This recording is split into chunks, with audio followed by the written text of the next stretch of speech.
My name is Carla. Standing in the opulent ballroom of the Regency Hotel, I watched as the jaws of my mother and sister dropped in utter disbelief.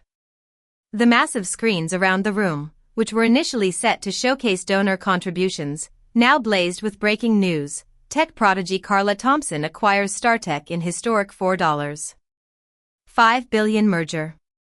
The news anchor's voice filled the once lively ballroom. In a stunning move that has Wall Street buzzing, Carla Thompson has just completed the largest tech merger of the year. Her relatively unknown quantum computing security firm has acquired industry behemoth StarTech in a deal valued at $4.5 billion. I glanced at my mother, whose face had turned ashen. Her perfectly coiffed hair seemed to lose its luster, and her designer dress, which moments ago had seemed so glamorous, now looked a bit shabby in comparison to the news unfolding. My sister, Lily, stood there, her hands trembling, her latest Louis Vuitton clutch slipping from her grasp. It was a moment I'd been waiting for so long. A moment to prove myself to a family who'd always underestimated me. It all started a few hours ago, when I was just another face in the crowd, or rather, a waitress in the corner. The Regency Hotel's grand ballroom was a sight to behold. Crystal chandeliers sparkled like diamonds, and the air was filled with the rich aroma of fine champagne. The ballroom was the epicenter of high society, a place where New York's elite gathered to show off their wealth and social status. My mother, a socialite known for throwing the most exquisite charity galas, had outdone herself this time. I adjusted the black apron around my waist, feeling like an outsider in this world of luxury. As I watched Lily glide through the crowd in her Chanel gown, I couldn't help but feel a twinge of envy. She was the golden child, the one who always got the attention. A renowned interior designer for New York's wealthiest families, she was constantly showered with praise and gifts from my mother. Carla, my mother's shrill voice cut through the ambient chatter. Table 9 needs fresh champagne. She barely spared me a glance, already engrossed in a conversation with a famous banker's wife. Her diamond-encrusted bracelet caught the light as she waved me off dismissively. Sure, Mother, I replied, my voice calm, as I collected empty glasses onto my tray. Little did they know that my Rolex Daytona, carefully concealed under my sleeve, was worth more than the total donations of this gala. As I made my way towards the service area, Lily intercepted me.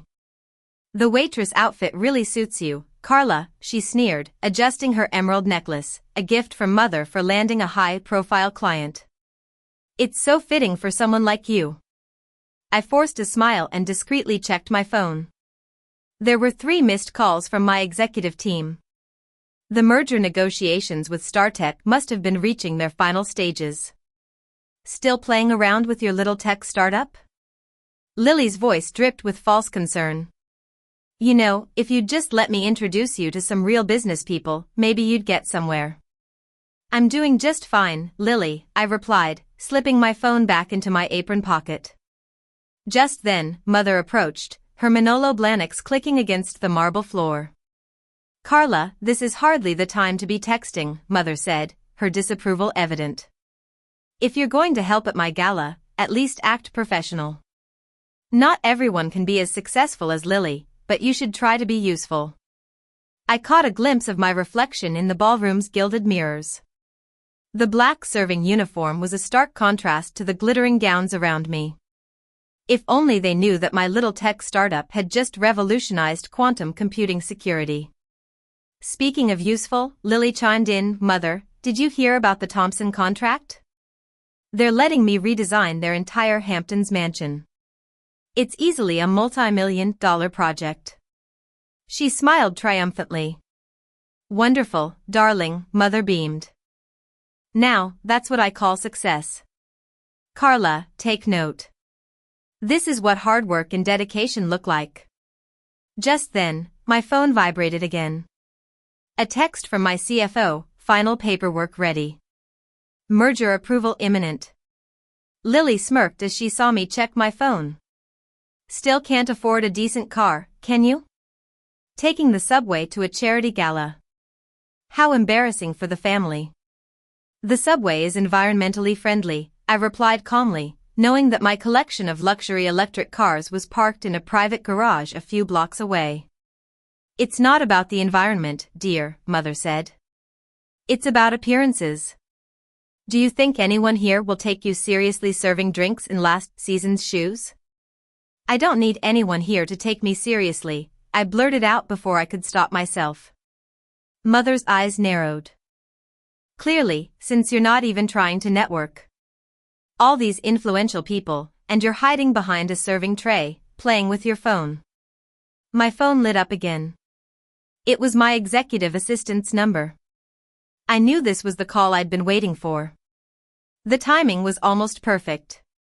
"Carla, this is hardly the time to take a call," Mother scolded as I stepped back. "Trust me, this is important," I said, my heart pounding. "More important than helping your family?" Mother demanded. "This is exactly why you're still struggling."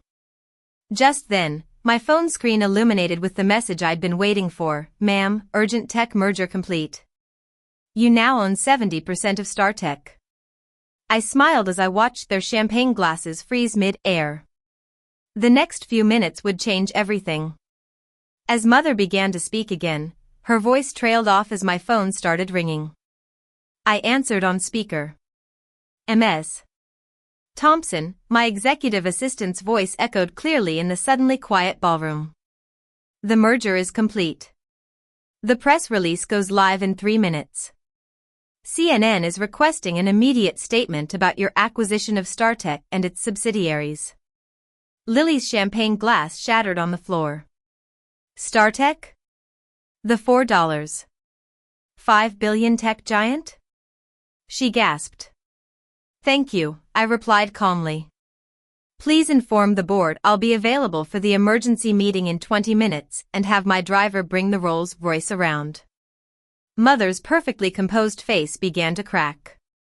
"What is this?" she stammered. As if on cue, the screens around the ballroom flickered to life with the breaking news. Heads turned throughout the ballroom. The banker my mother had been chatting with earlier walked towards us, his face a mix of shock and recognition. "My God," he said, "you're Carla Thompson, the one who developed the unbreakable quantum encryption protocol." Mother's hand clutched her pearl necklace. "Encryption protocol?" "Among other things," I replied, finally rolling up my sleeve to reveal my Rolex. Lily's eyes widened. She'd seen one in a magazine and knew its 6-figure price tag. My phone buzzed again. My CFO's voice came through. "The Asian markets are opening. Our stock is up 75% on the merger news." The ballroom fell completely silent. Every screen showed my company's soaring stock price, my professional headshot, the details of the merger. The serving tray in my hands now seemed like a prop in a play. "But you take the subway," Lily stammered. "You live in that tiny apartment." "That tiny apartment is the penthouse of a building I own," I said quietly. "The subway? I believe in sustainable transport initiatives. My company is leading the industry in green tech innovation." The banker stepped forward. "Ms. Thompson, I had no idea. Your encryption technology is revolutionary. Our firm has been trying to schedule a meeting with you for months. Next time, don't bother going through Lily's contacts." I smiled. "Call my office directly." Just then, my executive assistant, Emily, appeared at my side, dressed in a perfectly tailored Hugo Boss suit. "Ms. Thompson, your helicopter is waiting on the roof. The board is assembled for the emergency session." Lily's voice cracked. "Helicopter?" "One of them," I replied, untying the apron from my waist. "Emily, please ensure my family receives the full press package. They seem uninformed about my current position." "Of course, ma'am," Emily said. "And about the donation to tonight's charity?" I glanced at Mother, who was still frozen in place. "Match every donation made tonight. Triple it if it comes from a tech industry guest." The ballroom erupted in whispers. Mother's precious charity gala had just become my impromptu press conference. "Why didn't you tell us?" Mother finally found her voice. I handed the serving tray to a passing waiter. Would you have believed me? You were so busy celebrating Lily's multi-million-dollar design contract. You never asked about my billion-dollar IP portfolio. 2 weeks later, I sat in my penthouse office, 80 stories above New York City. Floor-to-ceiling windows offered a panoramic view of the city skyline. The morning sun glinted off the glass and steel of buildings, several of which my company now owned. The familiar sound of my private elevator announced my family's arrival. They were right on time for the meeting they'd spent days begging for. Mother entered first, her usual confidence gone. Lily followed, clutching a portfolio of design proposals. Your office is impressive, Mother managed, taking in the minimalist design and the state-of-the-art technology. Thank you. Please sit, I said, gesturing to the leather chairs facing my desk.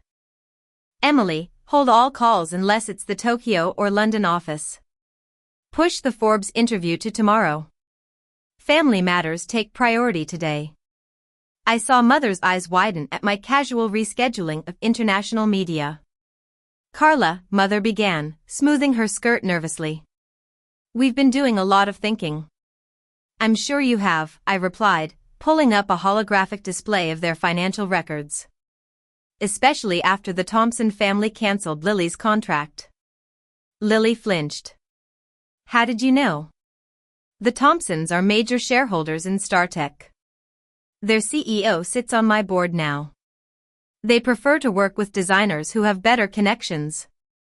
That's actually why we're here, Lily said, quickly opening her portfolio. I have some great ideas for your corporate offices worldwide. Very tech-forward designs.